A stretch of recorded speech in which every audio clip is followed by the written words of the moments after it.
it would be good to have an outdoor classroom because not only bugs they could learn about, but different kinds of plants, how they feel, how they smell, all that kinds of stuff. That smells good. This stuff smells really good. Oh, it smells so good. I need to cover my nose.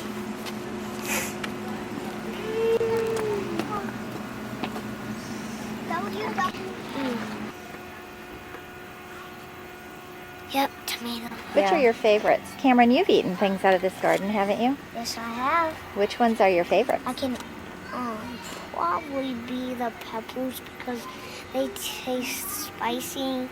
And some people didn't know this, but I like spicy stuff. And I like collecting these with Jack and Walter. Jack and Walter.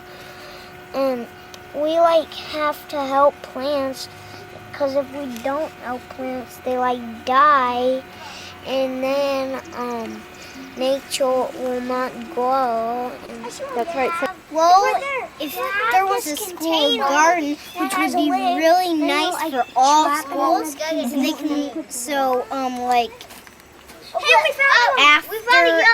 the class, they can go out. We found a yellow ladybug.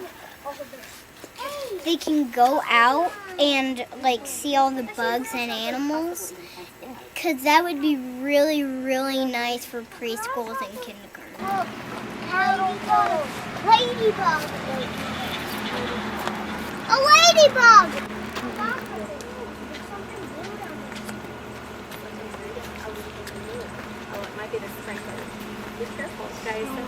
you're being so gentle with it. I see a crawling ladybug. It's right there. There's 2 ladybugs. It's right there. Don't be careful. Be very careful. It's a big one. What is this? It's such a big one. That one? I'm not sure. That's so What is neat. this? It just gives you great ideas to. It just gives you great ideas to sort of move like them and just learned about that kind of animal. And when they see the animals, they can sort of make a shape of that and then sketch it, and it makes it just makes children get really good ideas. One of things in the garden that I didn't know when I was little, new plants, bugs, everything in this garden means more than anything to me, because I think this garden is special. It's really good to learn about smell and touch. Why? Because it kind of makes you say, oh, now I know how to feel that. Now I know how it smells. That is so neat.